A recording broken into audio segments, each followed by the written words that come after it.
hadn't been back to Ashwood in 15 years. That road in felt narrower than I remembered, trees leaning in over the cracked asphalt like they'd been waiting for me all this time. It was early evening when I passed the last gas station. For miles, the sunlight bleeding into that dull orange-gray that doesn't belong to day or night. I could already smell the damp earth, and that faint metallic tang that always came after rain. The graveyard was impossible to miss. You couldn't drive into town without passing it. Ashwood Cemetery, built on a hill with iron gates that still bore the black paint my grandfather swore he helped put on in '63. The gates were chained, but the chain hung slack, and a wind I couldn't feel anywhere else rattled it in a way that made me slow the car without realizing. That's when I saw the caretaker. A thin man in a brown coat stood just inside the gate, not walking, not working, just staring, even. At a crawl, I couldn't make out his face. It was in shadow, despite the fact that the road and the trees around him were bathed in the last light of the day. I blinked, and he was gone. The house I'd inherited from my aunt was only 3 streets away, but that graveyard stayed with me as I carried my bags inside. She'd left everything exactly as it had been. The floral couch, the ticking clock, even the smell of her lavender perfume mixed with something musty like wet stone. I found her old kettle and put water on, more for the noise than the tea. That's when the phone rang. No one should have known I was here. The landline hadn't rung in years. The cord was stiff, the plastic yellowed. I picked it up.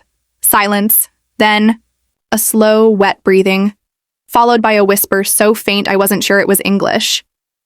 I hung up, or at least I think I did. The line had gone dead before I could. Later, at the only diner in town, I asked the waitress if the cemetery still had a caretaker. She gave me a look I didn't like, the kind where someone wants to tell you something but isn't sure if they should. She finally leaned in and said, "No one's worked that place in over 20 years, not since..." She stopped herself. The bell over the door rang and she busied herself with the new customers, leaving me with a half-eaten slice of pie and a stomach that felt colder than the coffee in my cup. That night, I couldn't sleep. The rain started, around midnight, soft at first, then harder, until it drummed on the roof like skeletal fingers. The house creaked in the wind, but one sound cut through, faint, steady, and coming from outside. A voice. Not calling, not screaming, just speaking. Like someone was holding a conversation, but with no one to answer. I went to the window. From my bedroom, I could just see the far edge of the graveyard through the trees. There was movement there, pale against the black of the night. Someone, walking between the headstones, too slow, too deliberate.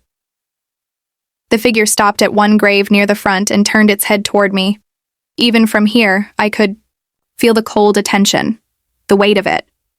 The rain fell harder, but it didn't move, didn't even flinch. I stepped back from the glass, and when I looked again, it was gone. But the whispering hadn't stopped. It was closer now. The whispering didn't stop. It threaded through the sound of the rain like a second heartbeat, rising and falling, always just too low for me to catch the words. I couldn't tell if it was a man or a woman, a single voice or many, but it was. Getting closer. I grabbed the flashlight from the nightstand. Its beam wavered across the wet glass of the window, nothing but the trembling black of the trees. The sound was inside my ears now, like it was seeping through the walls. I told myself I wouldn't go out there. I told myself I'd wait until morning, but the voice kept calling, not with words, but with that rhythm. That pull that made my hands shake and my chest tighten. The air outside was colder than it had any right to be for August. Mist was curling over the road, slipping between my shoes and clinging to my legs as I crossed toward the graveyard. The gates were open this time, chain hanging limp, swinging in the rain. I stepped inside. The first thing that hit me was the smell. Not just damp earth, but something sweeter, cloying, like flowers left too long in stagnant water. The headstones leaned at strange angles, their engravings worn to soft shadows. I knew this place from childhood dares, but it felt different now. Larger somehow, as though it had been growing in my absence. the whispering stopped. That silence was worse. The rain muted.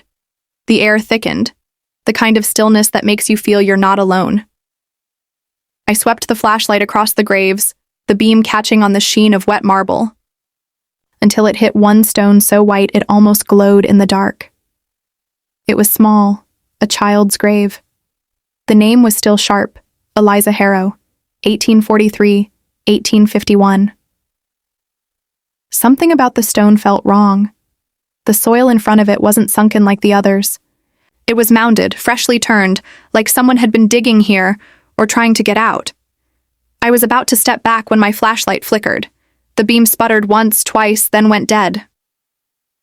The darkness that swallowed me wasn't natural. It was thick, almost tactile, pressing against my skin. And from somewhere close, too close, I heard breathing.